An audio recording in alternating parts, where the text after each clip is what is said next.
बीच में एक बड़ी जानकारी यह भी आपको देना चाहते हैं कि अब आईएएस पूजा सिंघल चारों ओर से घिर चुकी है, चारों तरफ से घिर चुकी है।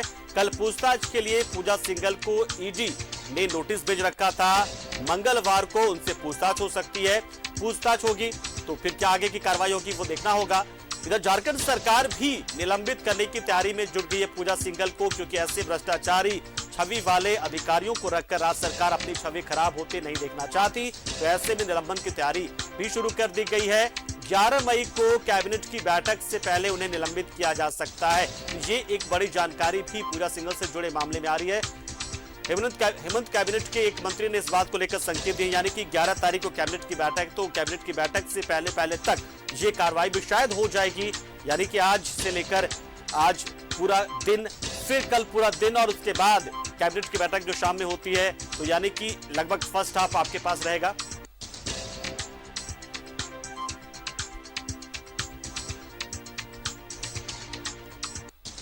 तो चलिए इससे खबरों को हम और आगे बढ़ाते हुए कुछ नई चीजों से भी आपको रूबरू कराएंगे। ईडी दफ्तर से तो लगातार आपको जानकारी हम देते रहे, पल्स हॉस्पिटल से भी लगातार आपको जानकारी हम दे रहे हैं। दिल्ली का रुख करते हैं। दिल्ली हमारे सहयोगी अमर हमारे साथ जुड़ रहे हैं, क्योंकि पूजा सिंघल से जुड़े कई एक नई चीजें जो है वो ईडी ने बरामद की है। कुछ एक चीजें जो है ईडी को जानकारी मिली है, तो इसलिए अब दिल्ली से भी कुछ जानकारी हम अपने सहयोगी अमर के जरिए आप तक पहुंचा रहे हैं।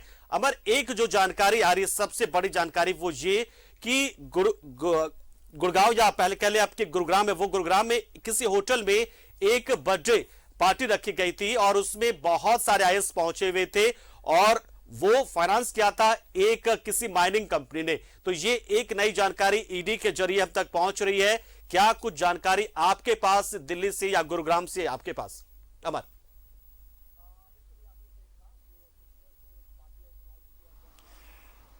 बिल्कुल, ये आपने सही कहा कि जिस तरह से एक पार्टी ऑर्गेनाइज किया गया था, ये पार्टी नहीं थी और एक डील की बात कही जा रही है, पहली बात। दूसरी बात, इस डील के बारे में सच क्या था और झूठ क्या है, इसकी जानकारी के लिए नोटिस दे दिया गया है पूजा सिंघल को, और पूजा सिंघल हो सकता है कि कल जो है अपना जवाब जो ईडी ऑफिस जाकर के वो दे।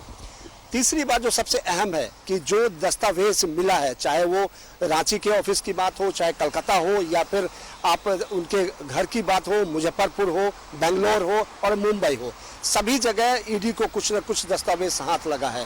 कहा यह जा रहा है कि जो रजिस्टर्ड या फिर जो फाइलें मिले हैं उसमें कई आईएएस अधिकारियों के भी नाम है जो इसमें इन्वॉल्व हैं।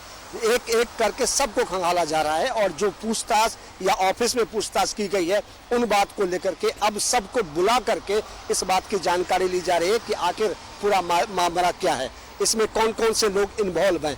अगर आप देखें, पूजा सिंघल एक आईएएस अधिकारी है, उसके बाद उसके घर या फिर उनके सीए के यहाँ से इतना पैसा मिलना एक चौंकाने वाली बात, पहली बात हुई।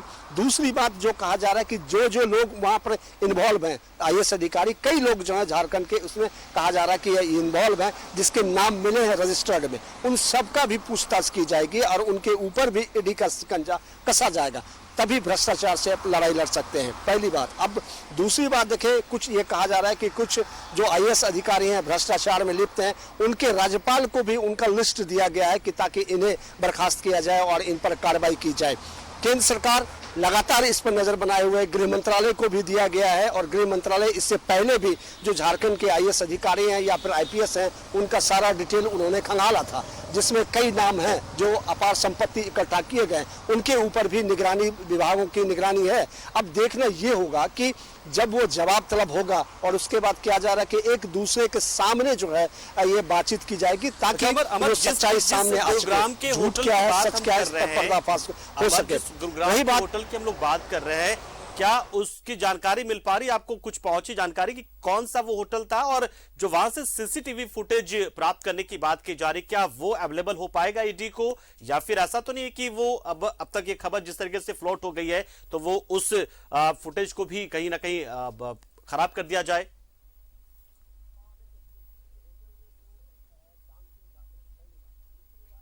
देखिए, किसी भी होटल में जो काम किए जाते हैं, पहली बात। दूसरी बात, जिसमें भी मीटिंग होती है वो उसका एक दस्तावेज होता है और आप होटल वाले जो हैं उसको आप डिलीट नहीं कर सकते हैं, क्योंकि वहाँ की पुलिस या फिर प्रशासन की बात कभी भी आपसे मांगा जा सकता है और अगर आप डिलीट करते हैं तो आपके ऊपर कार्रवाई की जा सकती है। कहा यह जा रहा है कि जिस गुड़गांव होटल की बात जो कही जा रही है उसमें माइंस को लेकर के चर्चा की गई थी, उस पर बातचीत हुई थी और उसमें डील किए गए थे। अमर अभी को रोकते एक नया अपडेट आ गया है, आपसे लगातार हम चर्चा करते रहेंगे, लेकिन इस बीच एक नई जानकारी जो आ रही है इस मामले से जुड़ी हुई वो हम आपको बता रहे हैं। दरअसल ईडी को पूजा सिंघल को लेकर कई अहम जानकारी मिली हुई है। बड़ी जानकारी की खाते के वेतन से 1,43,00,000 अधिक की निकासी हुई थी। तो देखिए जो सरकारी खाता है उसमें वेतन का जो मिलता है वेतन से ज्यादा निकासी की गई थी, जो करीब करीब 1.5 करोड़ के आसपास बनती है और साथ ही सीए के खाते में ट्रांसफर किए गए थे करीब करीब 16.5 लाख रुपए। तो ईडी ने पीएमएलए कोर्ट को भी इस संबंध में जानकारी दे दी है। मामला 3 जिलों की डीसी रहने के दौरान का है। सिंघल ने 2007 से 2013 के बीच बैंक खातों में जमा रकम से 13 बीमा पॉलिसी भी खरीदी थी। 13 बीमा पॉलिसी, समझ सकते हैं कि कितने पैसे उसमें इन्वेस्ट किए गए होंगे। 80,81,000 रुपए के प्रीमियम का भुगतान किया गया था।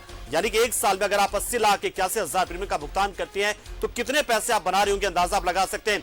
बीमा पॉलिसी समय से पहले ही बंद कर दी गई थी। ऐसा लगा था कि शायद कहीं वो जांच के दायरे में ना जाए, तो इस बीमा पॉलिसी को बंद करा दिया गया था।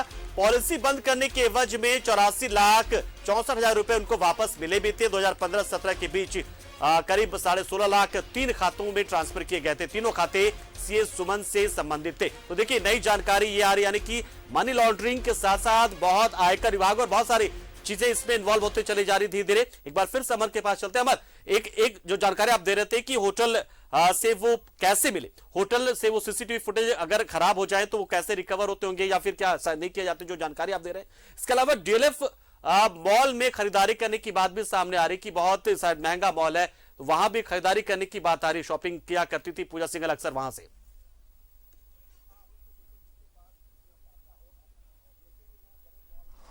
हाँ बिल्कुल, देखिए जिसके पास इतना पैसा हो, अब ऑब्वियसली वो बड़े मॉल में या फिर बड़े ब्रांड के कपड़े खरीदेंगे या फिर जूता खरीदेंगे या पर्स खरीदेंगे। लेकिन सबसे बड़ी बात है कि जो डील की बात आपने कह रहा था, वो डील के बाद आप फुटेज को उसको डिलीट नहीं कर सकते किसी भी होटल वाले को, क्योंकि उसके लाइसेंस के ऊपर पड़ेगा और उसकी जो प्रतिष्ठा है उसका धूमिल होगा। अगर आप डिलीट भी कर देते हैं तो उसको रिकवरी करने के लिए 24 घंटे के अंदर उस फुटेज को आप रिकवर कर सकते हैं। तो ऐसे में होटल वाला किसी भी तरह की इसकी नेग्लिजेंसी का काम नहीं करेगा और उन्हें उसके नुकसान भुगतना पड़ेगा, उसका लाइसेंस रद्द किया जा सकता है, पहली बात। दूसरी बात, पूजा सिंघल के बारे में जो आ रही है खबरें और जो हम लोग दिखा रहे हैं, अगर आप देखें तो आपको लगेगा एक धन कुबेर की तरह उन्होंने पैसे को इकट्ठा किया था और उनके जो परिवार है अभी सिर्फ जो है ये 3 लोगों के इर्द गिर्द ही नहीं है। ईडी लगातार ये कोशिश कर रही है कि और भी कौन लोग इसमें इन्वॉल्व हैं, और चाहे वो बाहर का हो या फिर स्टेट का हो या दूसरे स्टेट का हो, सभी लोगों की पूछताछ के बाद इसमें जानकारी दी जाएगी। जो फाइल आपने देखा था, जो फाइल है उसमें कई आईएएस अधिकारियों के नाम है और उसी से जो है एक सूत्र खोजने की कोशिश की जा रही है ताकि उन लोगों तक पहुंचा जाए जिन्होंने गलत तरीके से पैसा को इकट्ठा किया। बिल्कुल अमर, तो आप भी नजर बना रहे और दिल्ली से जो भी इनपुट मिल रहा है फटाफट हमें पहुंचाए ताकि दर्शकों तक वो जानकारी हम जुटाकर दे पाए कि चीजें क्या क्या चल रही हैं दिल्ली से लेकर रांची तक। रांची से जुड़ी हर एक जानकारी हम लगातार आपको दे रहे हैं और अमर हमारे साथ दिल्ली से जुड़े रहते हैं लगातार, वो भी तमाम तरह की जानकारी पहुंचा रहे हैं। तो शुक्रिया अमर, आपका हमारे साथ जुड़े, आप नजर आप बनाए रहे, नए अपडेट आप हमें फटाफट दिया करें। चलिए बढ़ते।